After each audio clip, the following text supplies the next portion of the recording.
Welcome back to the Ask Us Anything podcast, everybody. What is up? Hello. We got the Nathaniel's here, Derek's here, I'm here. The gang is all The here. gang is back, and we're ready to roll. The boys are back in We town. have three very different questions this week, and one is Christian nationalism. We have a question about a real serious question about eating disorder, and but we are going to kick things off with a follow-up question from the prior podcast about complementarianism. So if you haven't heard that podcast, you might want to go back. I think that was 2 weeks ago. So I'll kick things off here. Thank you for the excellent discussion on complementarianism last week. I really appreciate your care in how you approach the topic and in trying to be fair to biblical egalitarians. I'm not the original question asker, but I wonder if you would expand on a couple of points. The first one, you mentioned that women can serve in ways that men can't, besides being a mother. What else would you put in this category? I'll read the second question now, too. The second question, I understand that the role of elder is for the church gathered, and you clarified that women/non-elders can teach in seminary, for example. I was wondering if you would expand that to permit a woman preaching, not just teaching, in a context outside of the regular gathered church on Sundays. I've been amazed by some women preachers at Bible conferences or in seminary chapel. Both settings are a gathering of believers, but not a covenant community overseen by elders. So as a complementarian, I'm comfortable with a woman preaching in that context. Would you agree? So take it away. You want to start with the first question? Yeah. I can start with the first one just because I think I made the comment, and honestly, the way I phrased it was a little off the cuff. It's probably not ideal and not the best way. I think what I was getting at was complementarians spend too much time talking about what women can't do biblically in the church and in a marriage. And oftentimes when there's a positive, here's what you can and should do, it's almost exclusively being a mother or being a wife, which I in no way, shape, or form want to minimize those very important and essential, but also even unique roles, obviously. I feel like I shouldn't say obviously because there's a lot of debate on can only women perform those roles, but it's obvious that only women can be wives and mothers. But that's not anywhere close to the exhaustive range of what God has called women to do. And Paul even talks in 1 Corinthians 7 about how not all people are called to be married, and not all people are called to have children. Whether you're married and you can't have children, or whether you want to be married and you don't have children, or whether you choose not to be married, there's a lot of people that don't have children. So there has to be something more. And I'm saying specifically in the church and the home, but obviously there's things, outside of that. I'm not sure I, as a man, am the best person to speak to all of the unique ways God has wired women, but it's interesting how there is an overlap between what hint scripture gives you and what the psychologists say. I was just reading in The Anxious Generation. Jonathan Haidt has a book on why social media is affecting younger generations, but he has a chapter on why it affects girls differently than boys. And one of the things he says, I just want to pull up this kind of quote because I'm not. And he's not a Christian. Not a Christian, yeah. And so that, I thought I had the quote up. One of the things he points out, which I just found really interesting, was the difference between how women are wired to communion and men are wired for agency, is kind of the phrase he uses. Sorry, I'm trying to find the quote. I had it pulled up and then it disappeared. He just basically says that communion is something where women are primarily relationally oriented. They're primarily wanting to strive toward connecting with others. This is one oversimplified explanation. He says communion is an oversimplified explanation of agency and communion is that agency is about standing out through qualities like assertiveness, efficiency, and competence, and communion is about fitting in through caring for others, empathy, and cooperativeness. He says that both men and women do both of those things at different times. But women tend to be drawn toward communion. So researchers have long found that boys and men are more focused on agency strivings, while girls and women are more focused on communion strivings.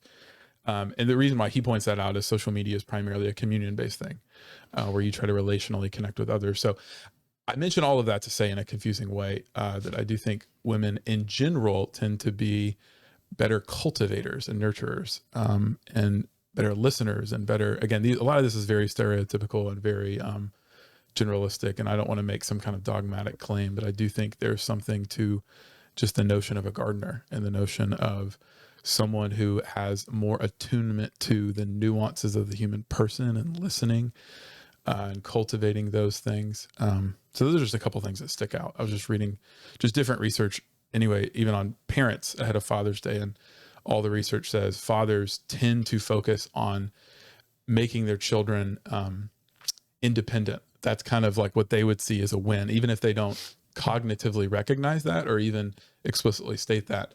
To whereas women are much better, mothers are much better at nurturing the children, making them feel safe.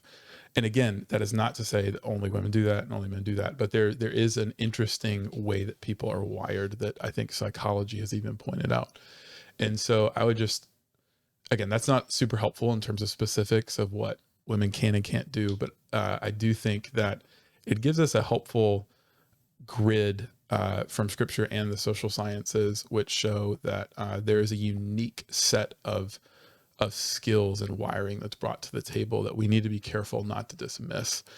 And I think one last thing I'll say is that I think one of the myths that's often posited in the church is that elders do all the pastoral care. And even the phrase pastoral care is somewhat misleading because it implies that all care is pastoral.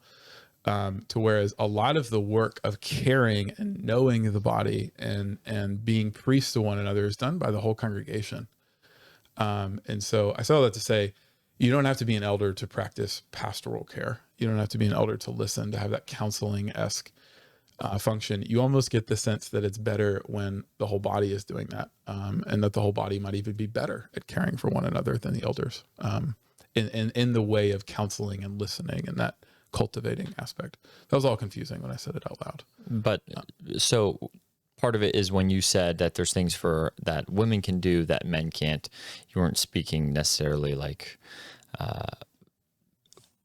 prohibitively men are not permitted to do X, Y, Z. You're more just saying, well, there's differences, general differences between men and women, and they tend to flourish in these types of roles, and women are going to be a lot better at a lot of different things than men, right, in certain areas. And they're somewhat normative, not always normative. Exactly. Mm-hmm. Yeah. Meaning you obviously have plenty of exceptions, mm-hmm. and the exceptions aren't some kind of like simple thing, in my opinion. Sure. Anything to add, Derek?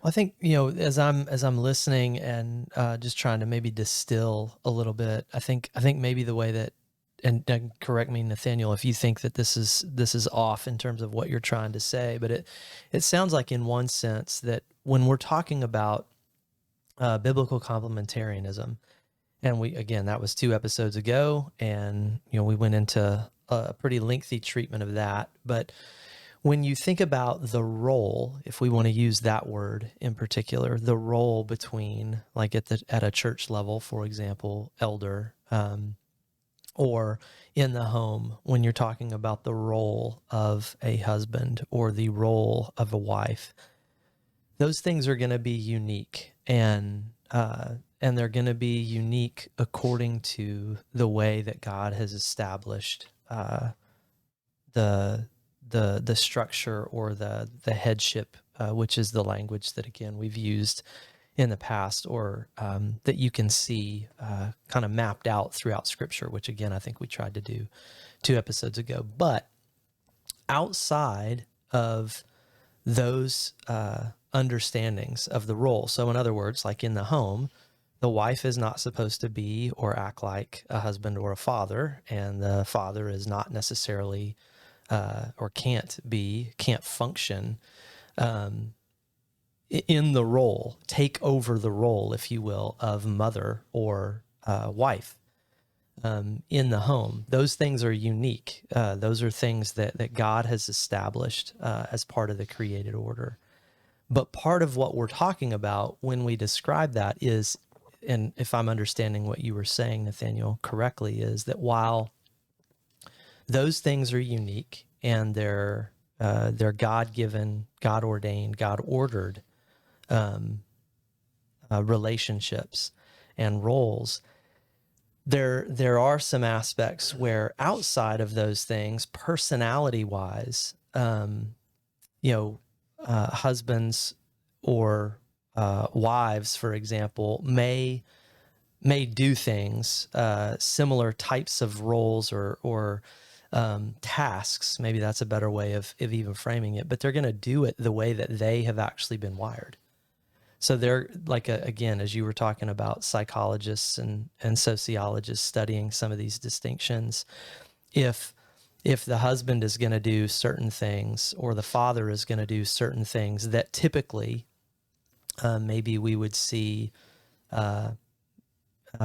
or maybe historically would have been more understood to have been done by the other gender, that they're going to do it in a way that a guy would do it. Is that what I'm understanding? That's a lot better way to put it. Yeah. It's kind of like a distinction between role in one sense, task in another sense, and then even just like, again, I know we're in one sense kind of talking about personality stereotypes maybe, and stuff like that. But like maybe to take it out of the home, for example, and to go back to the examples that you were given from Jonathan Haidt, a woman, if she is by nature going to be a little bit more focused on communion or relationship, relationality, nurturing, and again, I understand those things are stereotypical, but they're stereotypical for a reason. Mm-hmm. And if again, the psychological data is pointing to it, right? It's there, right? Yeah, I mean, it's in one sense, it's objective, right? It's not just an opinion. There's objective study behind all that.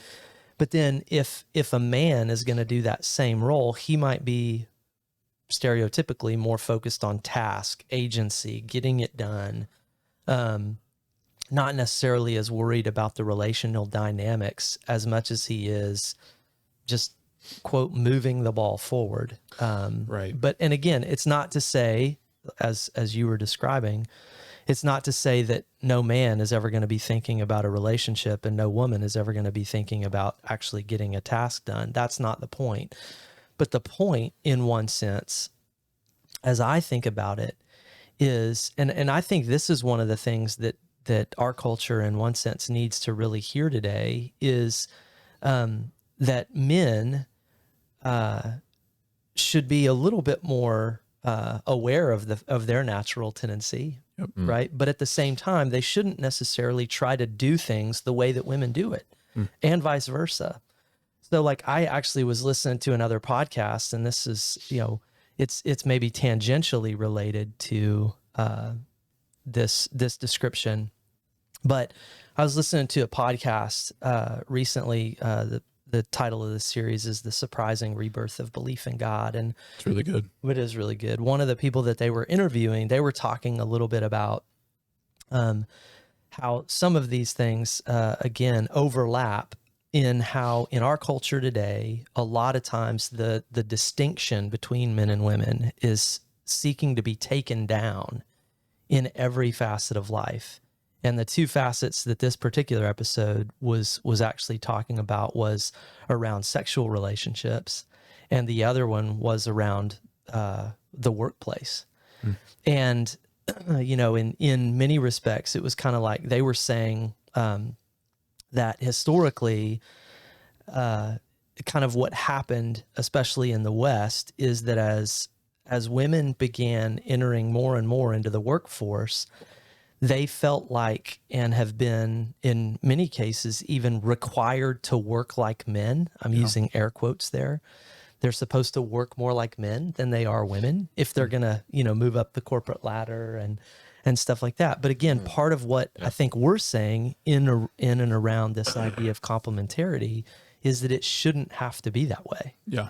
That women should work the way that women work. And like you were making the analogy to the church, the organization, and I would include the church in that, the organization will be better when men function as men and women function as women. If you're going for the virtue between two vices, Aristotle coined that, not Tim Keller. I feel like people always go after Keller. The one vice is interchangeability between men and women. men and women, and the other one is making your cultural gender roles absolute. So like the men have to be the ones that I don't know, go hunting, or the women have to be the ones that cook. It's like if you're a man in the house and you're a better cook, you should probably cook. You know? I guess here's another way to put it. I just coincidentally came across this article this morning. I wasn't even looking for it. Another way to state what I think I stated poorly on the first podcast. This is from a guy named Aaron Wren. He wrote this article whenever June 12th was. That was like last week, I think. I recently wrote that conservative evangelicals don't have a vision for women apart from being a wife and a mother. In my article about this, I highlighted the thin evangelical anthropology of gender. I also noted that in general, female role archetypes have been underdeveloped.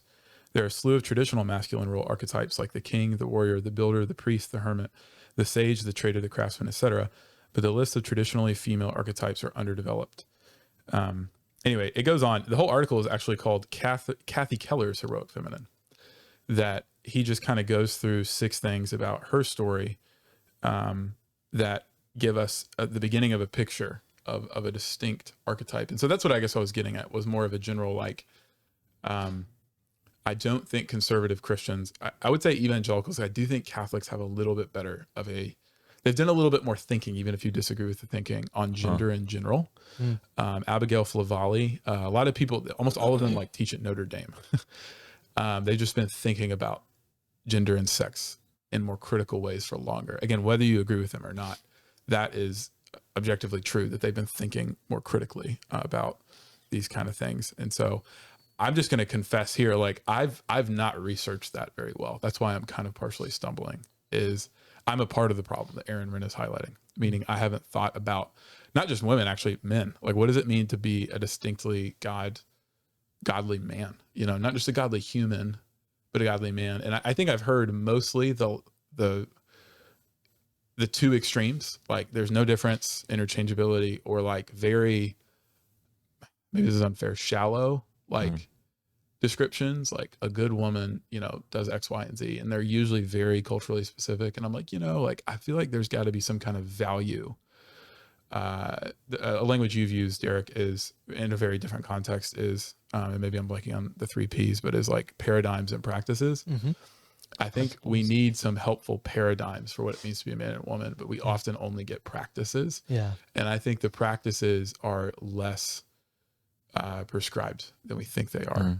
Like who should cook, who should clean. And those are good conversations. I just don't think there's something ontologically about us that makes one of us a better decorator or a cook or something. Right. Where do you draw that line? I don't know. This is a long way for me to answer question 1. I don't really know. It's a topic to be explored, but it's out there. Read that article. It's really interesting. I skimmed it because I had a lot going on this morning, but so. Yeah, honestly, I could take us down 15 different tangents here because there's so much to be talked about here in terms of like men, women, differences, all this stuff. But we have more questions to get to, so I'll keep. And I also think there's a lot of women who've thought far better about this. Yeah, so that's why I'm hesitant to. It's like sometimes when you say a little, you end up saying, "Are you doing worse than if you didn't say anything at all?" So we're not dodging the question; we are acknowledging we don't know. Yeah, but even in what you were saying, where you're talking about like. Talking about the archetypes and saying like, oh, and for women it's just motherhood and whatnot. It's like even just saying like just motherhood. It's like that's a big one, you know. Right. That's a huge, like, the more I've thought about it, the more people have talked about this. I've heard women kind of reacting to the history of feminism and saying like we were pushed out, you know, we were kind of people who just said, I want to be a quote unquote, I'll say traditional mother. They were kind of demonized throughout recent decades. Sure. And it's like, but what more important role can there be than like forming the next generation of humans, right? Like the impact you have on one person is tremendous, being there and present in a traditional mother role. And I say traditional in the sense that like that we're probably thinking of it, but that word gets weird too. So that's a really good point, because I do think that the 2 potential pushbacks I'm hearing in the back of my head are what, like the one of them you just mentioned, like we don't in any way, shape, or form want to demonize or even diminish motherhood. Yeah. Yeah, diminish is a better word. Diminish, yeah, because it's very common. Yeah. At the same time, like, we don't want to make it a requirement, meaning like for whatever reason, if someone can't have children or doesn't, yeah. Yeah, that's a great point too. Does the entirety of being a woman rest on that? I would say no. Yeah. I feel for the people within the church and whatnot who are like single and all the people are talking about on podcasts and in things. It's like parenthood, motherhood, being marriage, all these things, and they're just like, I'm a single guy, I'm a single woman, and it's like everything around is like, it's like, are you telling me I have no purpose because I'm not a mom? It's like, no. I do wonder if there's something though, and this is separate, we can move on. Like, is there something fatherly and something motherly that even if you don't have children, that you can do in the context of a community? Yeah. Like let me put it another way.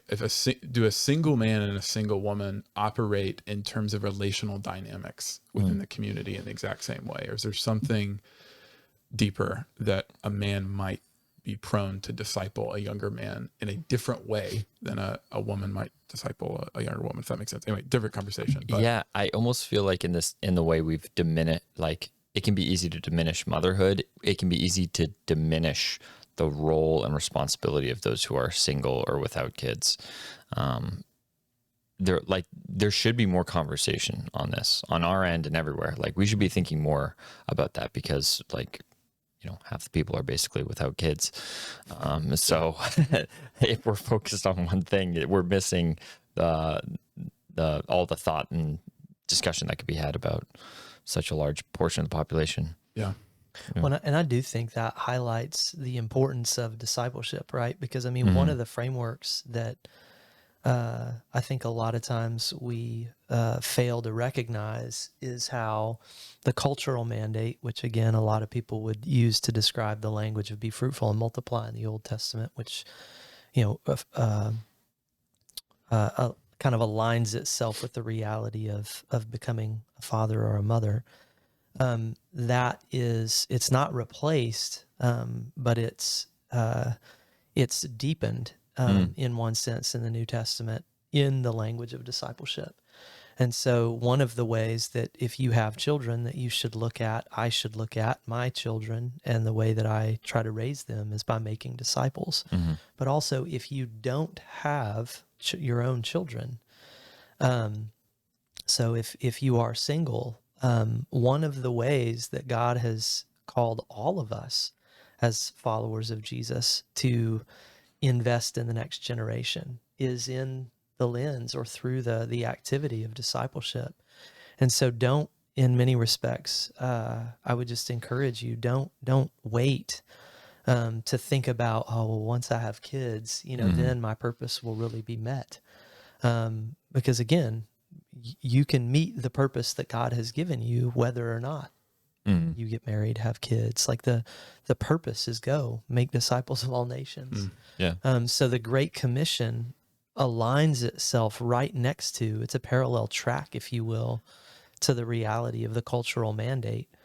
And so, I even think about how Paul describes this reality in, I can't remember if it's 1st or 2nd Corinthians, but I think it's 1 Corinthians, where he actually uses the language of fatherhood to describe his relationship to the Corinthians. He says, you don't have many fathers in the faith. But what Paul is talking about is his work of discipleship in the life of the Corinthian believers. And so that's an appropriate comparison or analogy, if you will. And so, yeah, I do think that there's more thinking, there's more even applying that needs to be done here, because it's not like if you were married and have children that in one sense you can just be like, well, my job here's done. I've been fruitful and multiplied. Yeah. No. Your responsibility is now what you do with those children. Are you discipling them? And just like on the other hand, the other side of that coin is if you're single, you can't actually look at your life and say, I don't have a purpose until I'm married and have children. Your purpose is make disciples. Yeah. That's always the case. And I think that a lot of times, and this is a failure of the church, I think a lot of times in exalting marriage and having kids, we haven't actually said enough just about discipleship in general and how that applies to the life of of every Christian, whether they're married or not. So anyway, there's definitely more on that to bite off or chew on, so to speak. But Yeah. To sum up, maybe all Christians are called to be fruitful and multiply, but what that fruit and multiplication looks different for single people and married people. It kind of looks different for everybody, but Yeah. But discipleship is the thing that they share in common. Yeah, and I'm realizing too, it's not just like single and people without kids. Like also people have kids and then the kids move on, and then they're whether they're grandparents or what. It's like that's another stage of life where you're called to make disciples, and it's a very different way than if you're single. You know, there's so much more.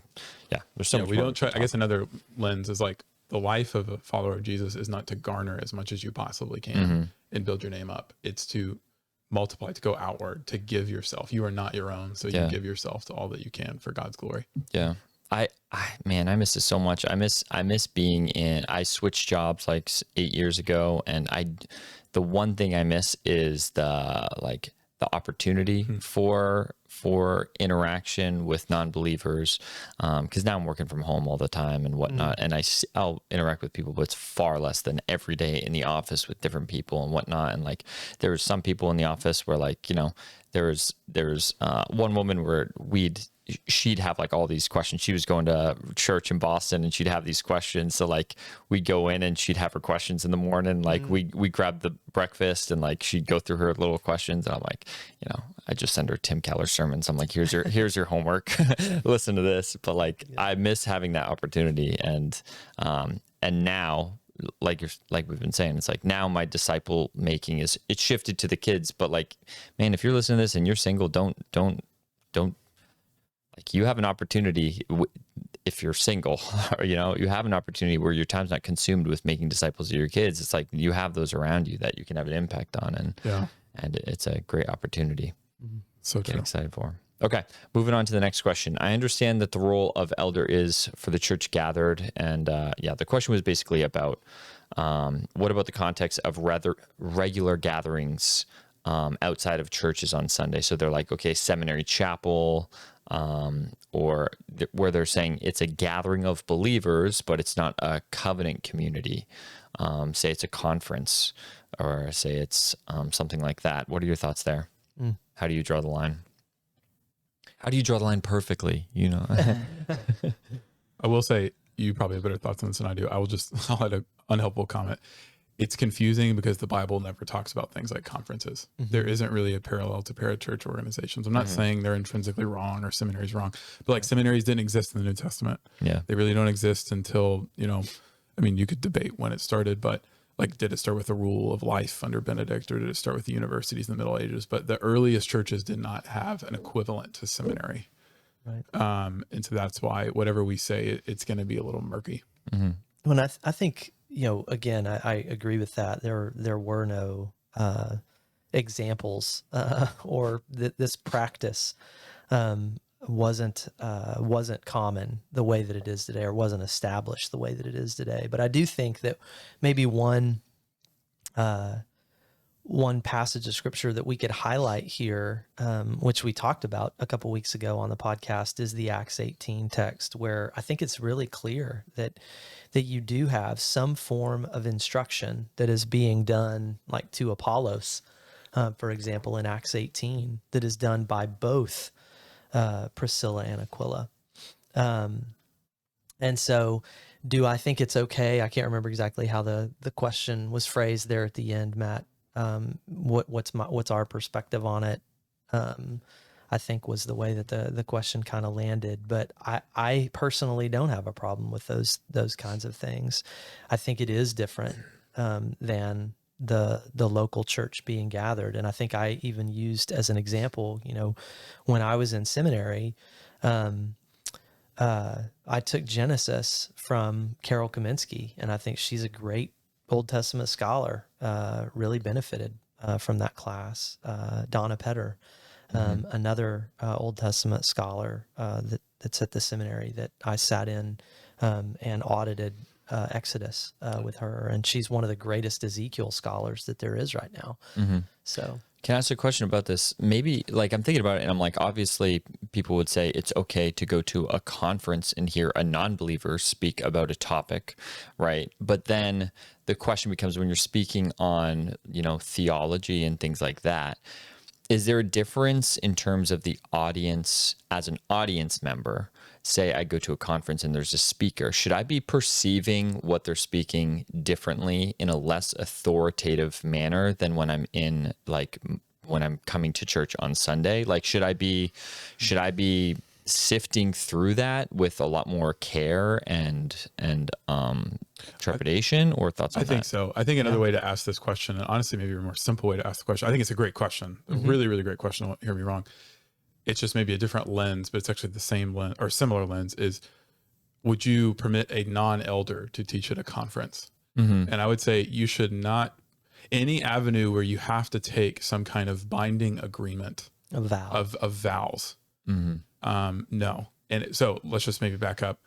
Every single believer should be bound to some group, like meaning committed via membership vows or whatever you want to call them. If you don't call them membership vows, there should be some kind of covenant like thing going on between you and some body of believers. Because in the scriptures, covenants are pretty important things. Yeah, exactly. Just to understate it a little bit. Exactly.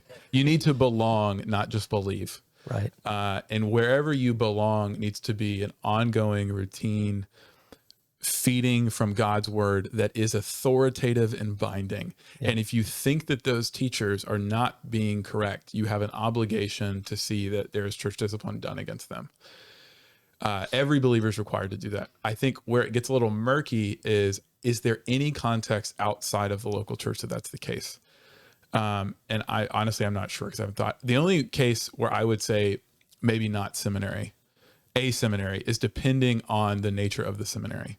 If the seminary is so there are some seminaries that they're not churches, but they make you subscribe to a confession of faith, and you have to, like a denominational seminary, for example.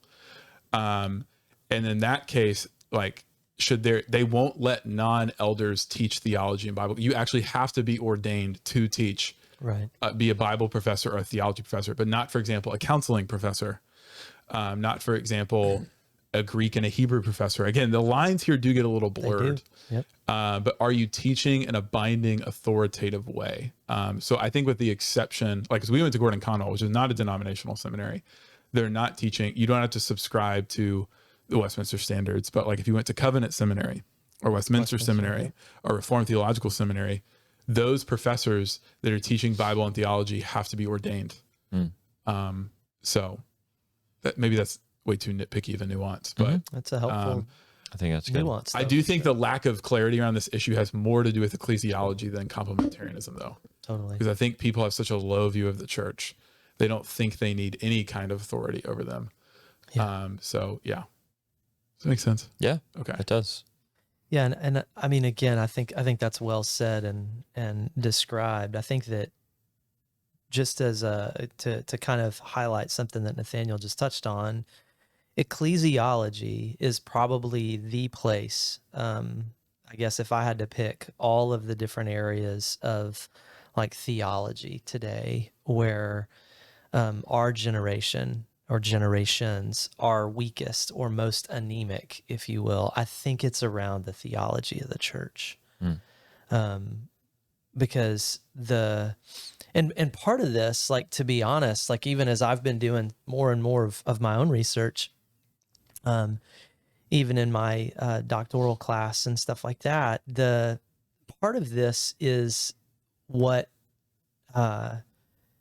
over ages and generations, 500 years of Protestantism has brought us to this place, right? I mean, Luther and Calvin, if you think about it, never would have imagined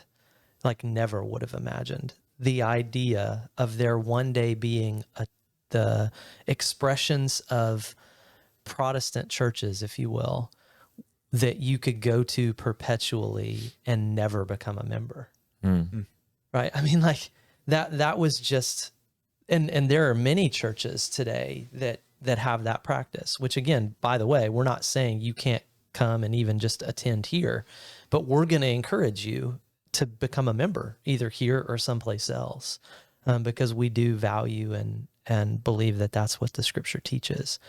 But over the course of time, and I know at least Nathaniel and I can't remember if we've mentioned this on the podcast before, but we just know that over the course of time, as things get played out over history, some of the different aspects of theology that people latch onto, whether it's Calvinism, for example, or different lenses of ecclesiology or whatever, they either get strengthened or weakened, but not necessarily the way that Luther or Calvin, for example, would have ever imagined them. Does that make sense? Do I need to be more specific in the midst of that? I just think, but that's kind of what we've gotten with ecclesiology, especially in the West. And, you know, I think one of the ways that you can kind of apply this, there have always been abuses in and around the idea of belonging to a church. So, for example, I have a number of friends who do ministry in the UK, and all of my friends that are doing ministry there, they have kind of these 3 words that they say people use when they talk about belonging to the church.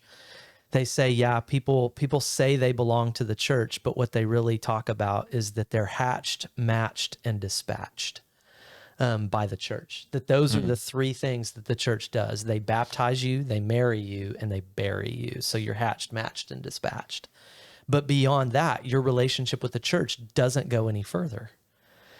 And so to counteract that tendency, what has happened is this idea of kind of voluntary church affiliation and attendance, which on the one hand can be a corrective to those 3 things, right? The abuse of like, oh yeah, I belong to the church because I got baptized, and then, you know, I got married in the church, and one day they'll put me in the grave, and maybe I got confirmed in there along the way. And so, you know, of course, what happened to correct that abuse was this idea of like, no, you need to become a voluntary member.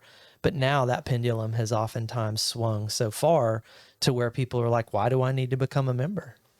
You know, can I just go? Can I just attend? I shouldn't have to worry about being a member. And I think, again, both of those extremes, to go back to the Aristotelian description, you know, the virtue is in between both of those vices there. There's something different on the preaching on a Sunday morning and the preaching in a conference too. Yeah. Yep. I wish we had different words for them. Which, I mean, we theoretically could be nitpicky about language, but there's something different about speaking and preaching. Exactly. Okay. The second question here is Christian nationalism. This is it's becoming a much bigger topic. I mean, I've seen this term a lot more in politics and whatnot. Is Christian nationalism biblical? If not, is it in direct opposition to the gospel? So first, what is Christian nationalism? Go for it, man. Jump in. I feel like we talked about this a lot, so I'll keep it simple and maybe say things we haven't said before. Would people define it differently? Yes. Yeah. So that's why I'll say 2 that's- things. If your understanding of Christian nationalism is that the U.S. or any other nation since the resurrection of Jesus can replace Israel as this unique covenant nation before God that is basically under a covenant of works, because that's what Israel was somewhat under. I think it's complicated here. We're talking about covenant theology. Yep. But Israel was under, between Moses, they're always under the covenant of grace. But between Moses and Jesus, Paul has this language in Galatians 3 about how they're under a tutor, a guardian. The Greek word is notoriously difficult to translate. Of, you know, if you fail to obey the law, then you will be punished via death, exile. If you succeed in obeying the law, you will be blessed. Insofar as anyone places a nation in that similar status, then no, Christian nationalism is not biblical, because the whole Bible is very clear. Look, especially at Galatians 3 and 4, about how the people of Israel rejected God and they received the punishment of the covenant of that the covenant of works language that is used in Deuteronomy 30:31. Is it 31? Yeah. It's like 28 through 30 and Yeah. 31. Yeah. There's the blessings and curses. And again, the caveat, if you're really into the nuances of covenant theology, is technically under the covenant of grace. But there's a temporary scaffolding. That's the covenant of works, is the way Michael Horton puts it. So no, I do think there's some people that have kind of said, if America repents and follows Jesus, then we will receive the blessings. And they quote things like from the end chapters of Deuteronomy. And I think that is a mistake, because God's covenant of grace, his covenant of people, is a multi-ethnic people. Every tribe, tongue, and nation. Exactly. I want to say it's Galatians 3, either 7:27 or 17, has a 7 in there. That, the children of Abraham are children of faith. So whoever professes faith belongs to the people of Abraham. I think it's Galatians 6, where Paul calls the church the Israel of God. Mm-hmm. And so if you understand Christian nationalism to be, we need to duplicate or replicate what happened beginning at Sinai, really until, you could argue different places here, but the fall of Jerusalem in 586, 587, we need to reduplicate for that for America or some other nation. I think that's unbiblical. Yeah. However, if you understand it, and I would, if you understand it this way, I would just encourage you to find a different phrase other than Christian nationalism, because it's such a loaded phrase. If you understand it, that we need to use whatever position we are in to influence and witness to the kingdom of God in a positive way, wherever we are, in a distinctly Christian way, I think, yes, that's a good thing. Again, I wouldn't call it Christian nationalism. I know that some people are a little ambiguous about the term, but I think that the cards were dealt change throughout history, and they changed throughout the Old Testament even. So if you're in the early church, Christian nationalism is, in that second sense, which again, you shouldn't use it, influencing society for the positive Christian ideal, is not really super possible. What I mean is, Christians were not really having a lot of effect on Roman legislation pre-Constantine.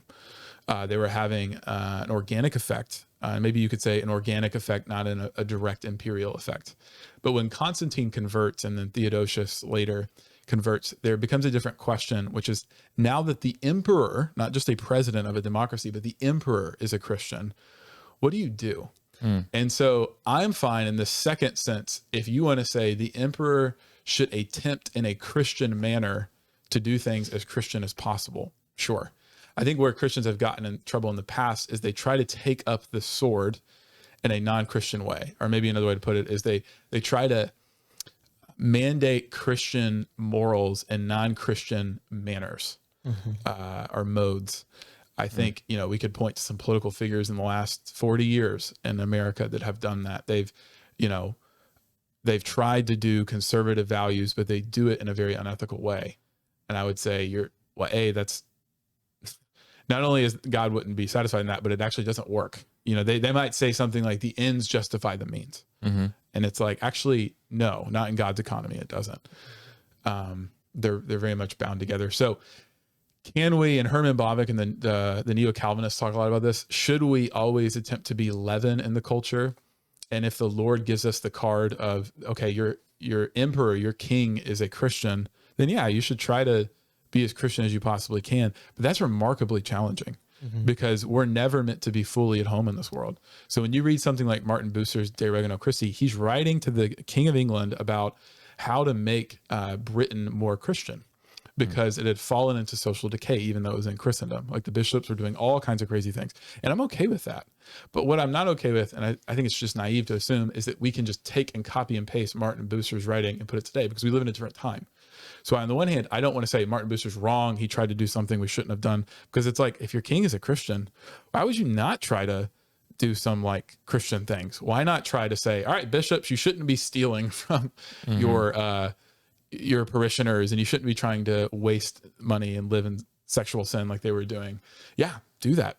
Try to make it as Christian as possible. But I think it's naive to, on the other hand, to say like, we need to, I just saw something in the New York Times that was like, Louisiana made it a mandate to have the 10 Commandments in schools. Yeah. I'm not saying that's necessarily sinful, but it's questionable in the sense that it's like you're forcing God's rule on people who don't believe it. To whereas in the Middle Ages and the Reformation times, there are people that said they believed in God, they just weren't living like it. So in one sense, the kings used to almost act very similar to elders do today in the church.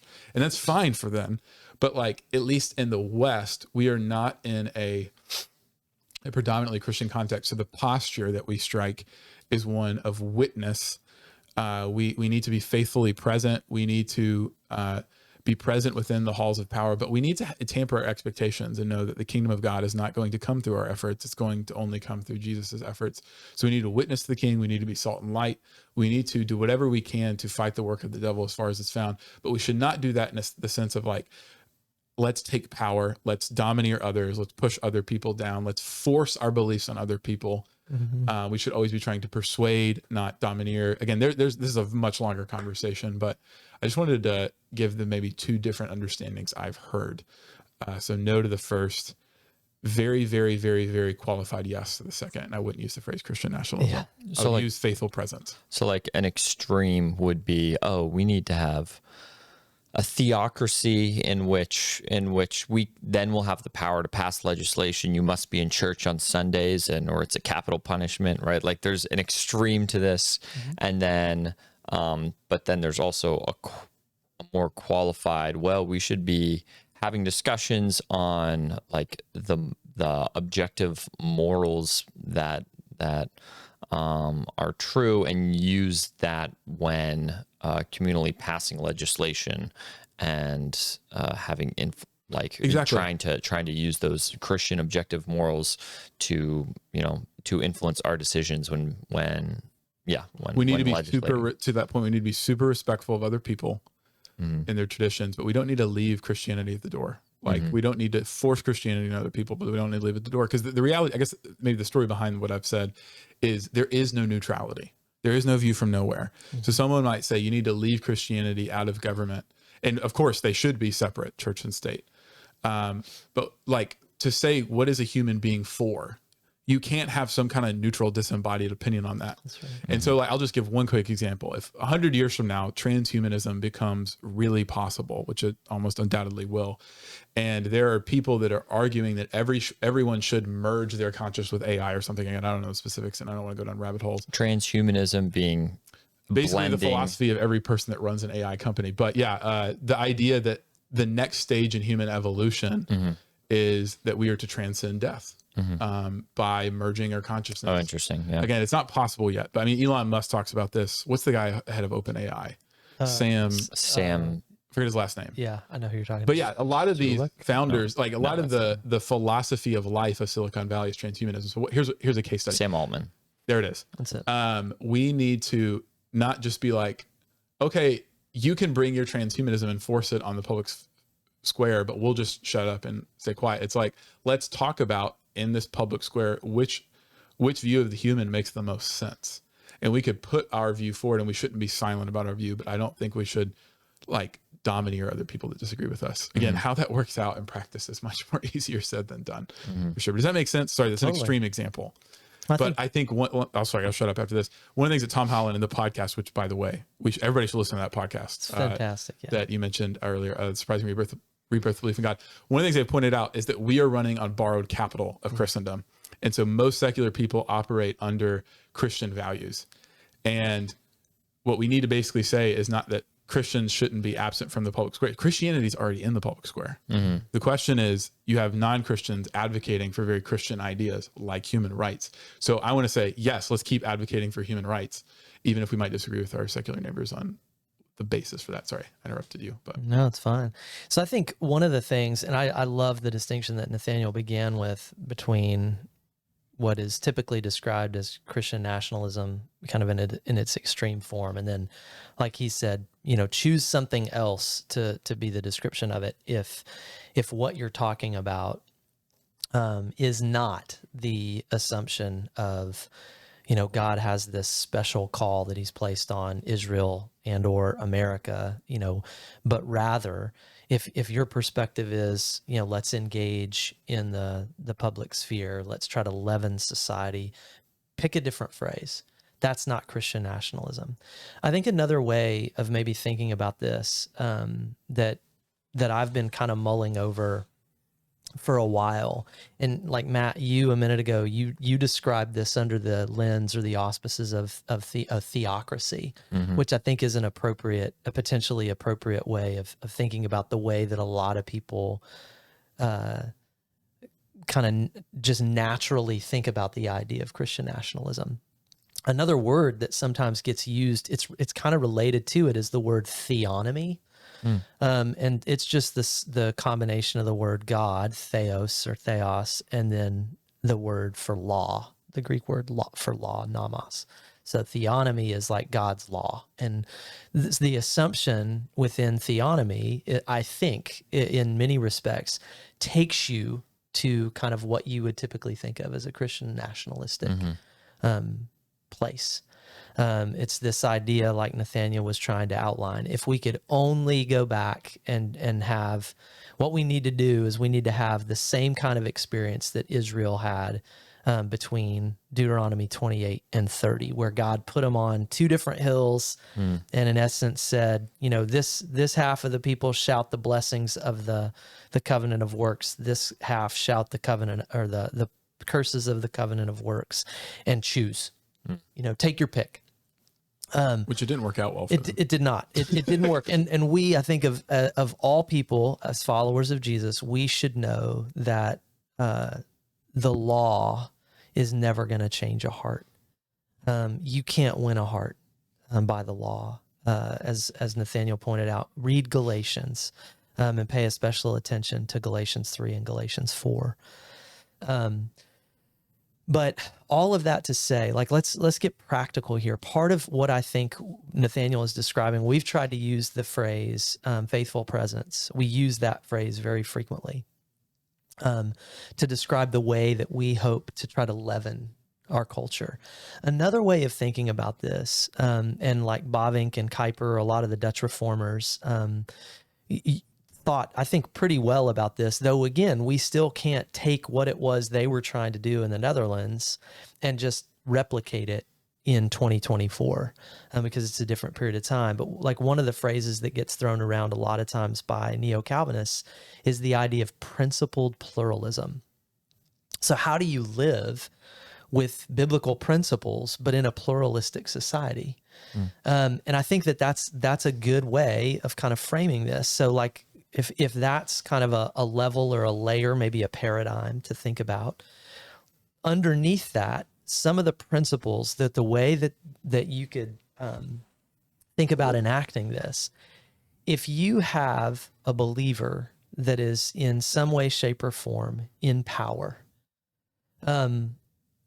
if you go back throughout history, sometimes what you see when a believer comes to power, so you get a Christian emperor, let's say, and the assumption is, well, the way that we're going to actually show our Christian principles is through the idea of coercion.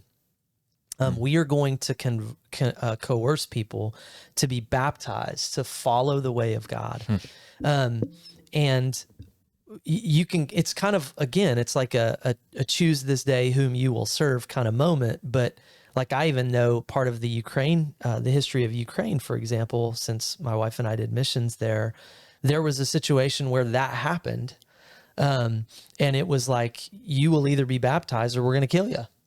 And again, all of us today, I hope all of us would be like, yeah, that actually is not Christian.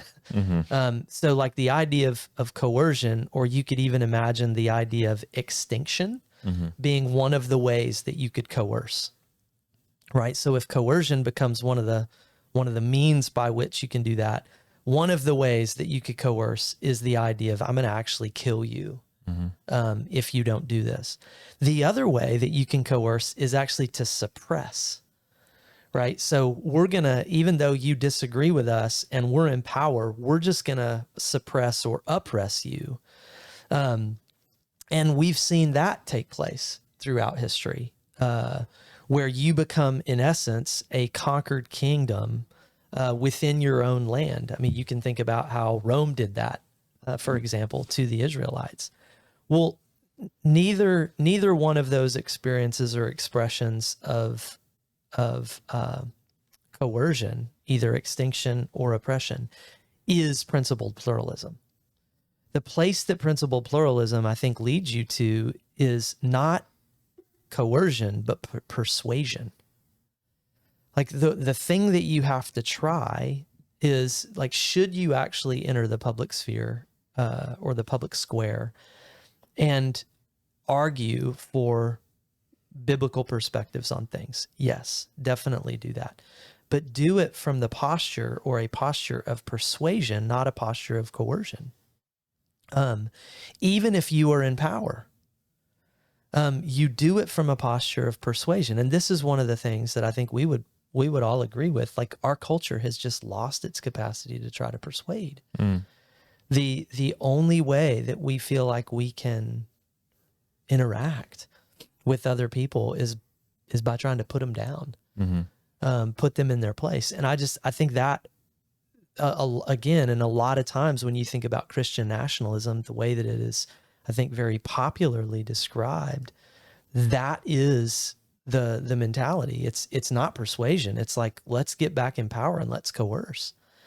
But all throughout, I think the ministry, the teaching of Jesus, you see this in the early church.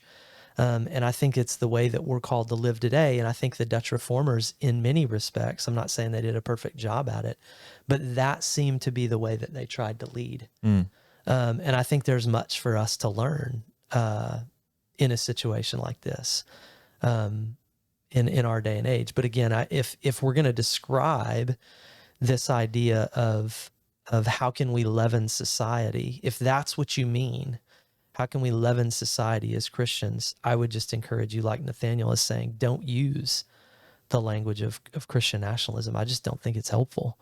I think people have a natural way that they view that. And I think a lot of times it is a means by which you can get in power to coerce other people. Yeah, and I think part of what you're saying is that there's a false hope in people who get excited about Christian nationalism and thinking that culture is downstream of politics when everyone knows that it's the other way around, right? Like thinking that you can, okay, let's just get control of politics and that's going to influence culture. It's like, no, everyone who's thought about this, like it's the other way around. Yeah, culture is what influences politics. It's not the other way around. And that's the misguided step behind this. You could even argue religion is is it upstream? I'm sorry, the upstream. Upstream. Yeah. It's further up the road. Exactly. Upstream. Yeah. From culture. Yeah. It's like Jesus changed the world more than any other figure. Right. And he never tried to, he did say he was a king, but not of this world. Yeah. Right? And that's not to say that it's like we've been saying, it's not to say that it's bad to, we've been talking about this. I've been thinking about gambling. I'm like, it's okay. It's good as a Christian to look at politics and be like, you know what? I think the Bible speaks that gambling is reckless and it's going to be for the detriment of society. Like I think we should pass legislation so that gambling is not permitted because lives are going to be destroyed. And using Christian principles and objective realities, like that doesn't mean that you can't come to the table and say, I think we should move to make this so that people can't interact in this. Yeah. But that's not to say that, I'm going to pass this law about gambling and all of a sudden people are going to be coming to faith from it. That's misguided. It's another way to get at what the reformers and a lot of people honestly have Augustine too, like talked about the two cities, or the way the Neo-Calvinist tradition put it was the two spheres. And some people have called it the two kingdoms. I don't like kingdom because it gets confusing with the kingdom of God. Anyway, two spheres is the most helpful. Like you have the sphere of the government and the sphere of the state. I'm sorry, the sphere of the state and the sphere of the church. And the church's church's power is ministerial and declarative. And it's meant to persuade. It's meant to go after a heart transformation. And that's what we should do as the church, because we're all in the church if you're a follower of Jesus. For those that are called to legislate, you should legislate in the way that is the most conducive to human flourishing, which is always according to biblical ideas. And Herman Bavinck talked a lot about like, you can't copy and paste from the Torah, for example, but you can draw principles from everything. I don't think anybody's really doing it, to the best of my knowledge, consistently, but like a preferential option for the poor is a principle that comes from Scripture. The excessive interest being sinful is a principle that comes from Scripture. The taking care of the widow and the orphan and the immigrant is a scriptural principle. Again, the nuances that are given in the Torah are, I don't want to say outdated, but they're no longer directly as applicable. But some of them you could even argue are like, do not murder, I would say is a universal principle. All that to say, if you're in legislation, you should try to to what degree can I create laws that are objectively conducive for human flourishing? And everybody has a vision for what is conducive for human flourishing. So if you're a Christian, bring it to the table. And if you're a voter, vote for the one that's going to do that the best. But again, we live in a system that does not have great options of instituting a very purely Christian view of the world, as, for example, maybe they used to. And like, there really wasn't a second option in the Reformation, for example.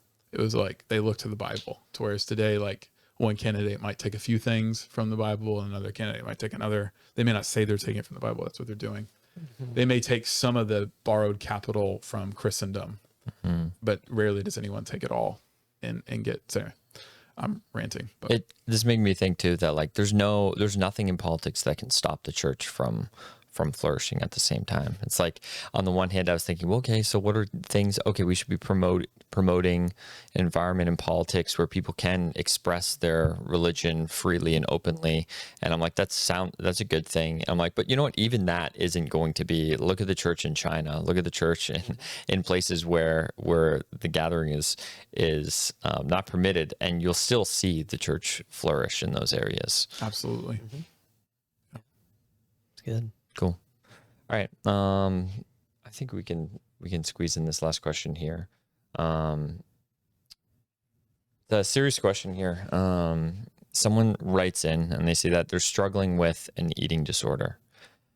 They've been praying about it and asking God to help them navigate this challenge and give it. Let me read it in their voice. I'm struggling with an eating disorder. I've been praying about it and asking God to help me navigate this challenge and give it all to Him.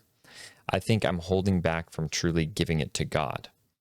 I know in my heart that I trust Him above everything else, but how can I separate myself from the fear of losing control in order to put my struggles into God's hands? Can you read that last phrase again, man? How can I know in my heart that I trust Him above everything else, but how can I separate myself from the fear of losing control in order to put my struggles into God's hands? I'm not exactly positive what it means there, so we'll just have to take our best interpretation. Well, just want to say to this person, like, I'm sorry that you've been struggling with that, and that sounds like a really heavy burden to bear. And this is not really answering or responding directly, but I would just encourage this person. I know there's probably maybe some shame around this. Like, by all means, please don't struggle and bear the burden alone. I think it's probably immensely difficult, whatever your burden is, no matter who you are, to let other people in to share that. But I think the Lord, to get to the question, the Lord is with you, but often the Lord helps us through means. And one of those common means is other people. So I would just encourage this person, like, feel free to chat with one of us as an elder, chat with someone maybe in the church that you're closer to just pray with you and to listen and to really speak the gospel to you, whatever ideas are feeding into this disorder, help the gospel to saturate in that with the other voices. I'd also say, again, I'm not in any way, shape, or form well informed on eating disorders, but to whatever degree counseling and other means could help as well. Whether, again, I don't know other means that could help.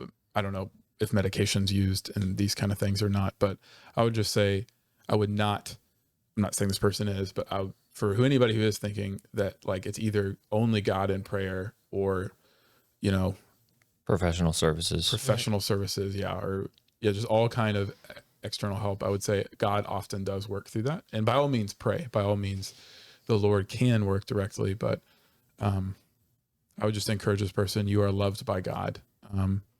Continue to pray. If you haven't already, please find other people to pray with you and carry those burdens, and even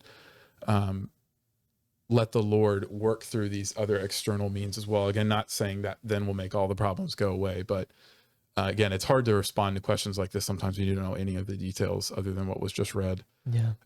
But those are just some very, very, very general things. Again, that's not super helpful maybe because again, I don't know a lot of specifics about eating disorders or this person's story at all, or who this person is.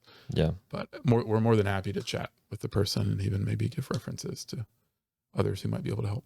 Yeah. And I would just say, like, in the midst of what Nathaniel was just talking about there of making sure that you find some relationship and have deep conversations with people in and around this subject. Like I would just want to, maybe this is stating the obvious, but maybe not, like to just write in anonymously to a podcast, I don't think gives you just the kind of relational connection that you actually need. And I say that in general, not just to this particular issue, but like just to encourage anybody, any of us who is struggling with something, and we're all, bearing a burden, right? Paul is very clear. Scripture is very clear.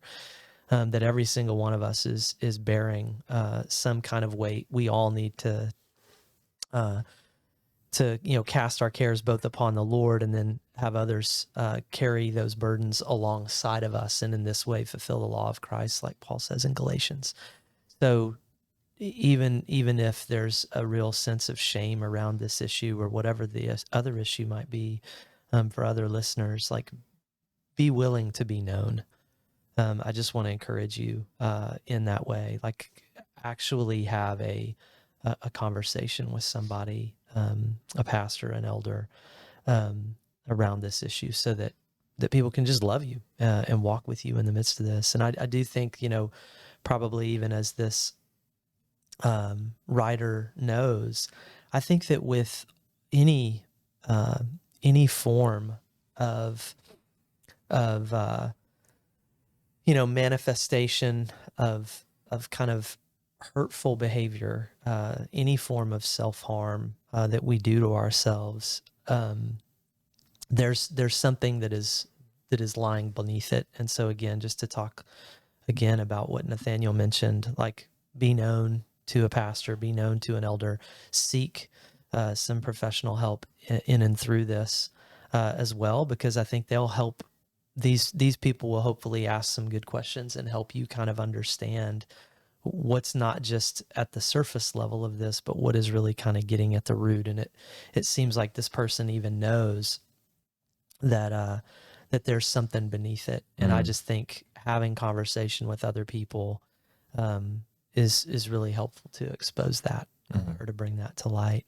And so, again, it's good even that you've asked the question in general, but to say another thing, like, I do think, and Nathaniel mentioned, it shouldn't be an either or of like, I'm either going to pray and think about it in spiritual terms, or I'm going to potentially go and get professional help from professional services. I don't think that it should be an either or. And I also would just say, like, part of the process of sanctification in every aspect of life is, like Nathaniel mentioned, there are always going to be means.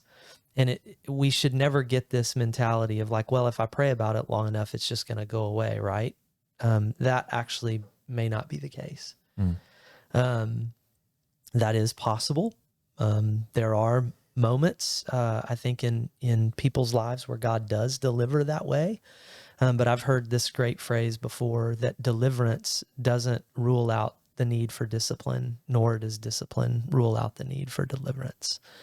And so again, I think there's a both and, right? Like there's gonna be means that we have to employ in the midst of this. And if I'm understanding the last part of the question correctly, this idea of how do I separate myself from the feeling of losing Fear of losing control. It seems to be talking about losing control and versus giving it to God.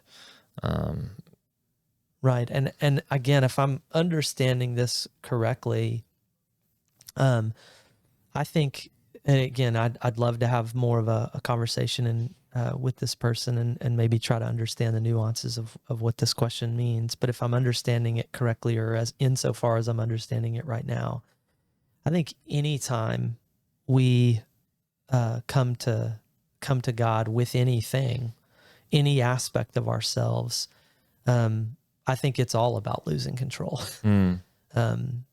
In many respects, it's, the loss of being able to define who I am. It's the loss of being able to do the things that I want with myself, my body, all of the things that, again, our culture a lot of times says, no, you do you. That is completely antithetical to what Jesus would actually say, because he says that the way you're going to actually discover yourself and discover more of who you are, the way that you're going to save your life, if you will, is by losing it in seeking after him. Do you think the questioner, this is an honest question, I don't know, did they mean fear of losing control and fear of losing control over desire to limit eating?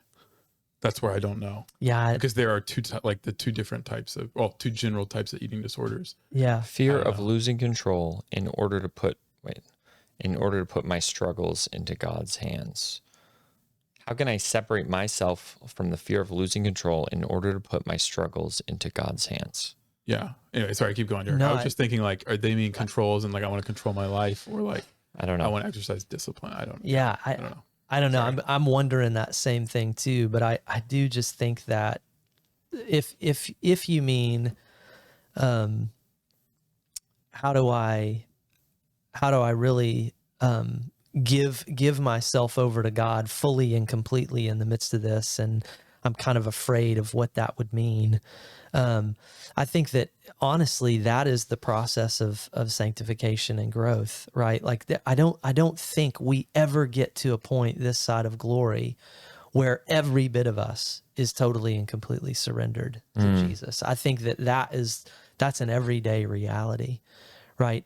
One of my mentors even says, you need to give every bit of who you understand about yourself today to as much of who you understand Jesus to be today. Because every day we should both be getting to know ourselves and Jesus better. Or another way of putting this is that discipleship is moving from moving from unbelief to belief in Jesus in every area of life. That's what discipleship is in an ongoing fashion, right? Every day I'm going to discover more of who Jesus is and more of who I am. And there's going to be more surrender that's going to have to take place. And I think Jesus is really clear on that in his conversation with Peter in John 21, right? Up to this point, Peter, you've been able to kind of rule your own life. But again, there's going to be a day where people are going to dress you. They're going to lead you where you don't want to go. And what about then, Peter? And I think what Jesus is doing there is just inviting Peter into deeper communion, relationship, belief in him. And I think he does that for all of us. But again, if the person is just talking about I'm afraid of losing control, losing control around this idea of eating disorder, or these different expressions, whatever those expressions may be, I think that's one of the reasons why it's going to be really helpful to be known, to have conversation with people, seek some professional help in the midst of that. Last thing I'll say is I would just pay attention. Again, I don't know the nuances, but pay attention to the ways that are feeding into maybe in anxieties that are leading to the eating disorder. It may be sporadic or hereditary, but then some of these things are often, if not caused by our habits, reinforced by our habits. So as you pray and, seek these other, positive things, counseling or talking with others, also do an audit of your life and just say are there certain habits I'm doing that are making me more anxious around food? Again, that's a very complex question, but it's just something to consider. As you're being Yeah, it's almost kind of like if you want the fire to come down into the altar, the fire of God's presence is transforming work. You also need to pay attention to like, is this the right type of wood? Like, is the wood soaking wet, which would make the fire harder to burn? Or not fire hard, the altar harder to, where the fire get going. So whatever degree you can also like say no to some practices that are malformative. Again, that may not apply to this case, but just a thought, because again, we don't know the specifics, but. Cool. Okay. All right. Once again, guys, thanks for listening. This is the Ask Us Anything podcast. Pastor Nathaniel, Pastor Derek. My name's Matt. We meet here Sundays at 10:15 in the Cumming Center in Beverly, Massachusetts. Come worship with us. If you want to be notified of when new podcasts drop on Spotify or iTunes, I think there's a way of following. On YouTube, it's subscribing and hitting the bell, and you'll be notified when new episodes drop, which are typically about once a week. So thanks for tuning in, and we'll see you next week. Peace. Peace.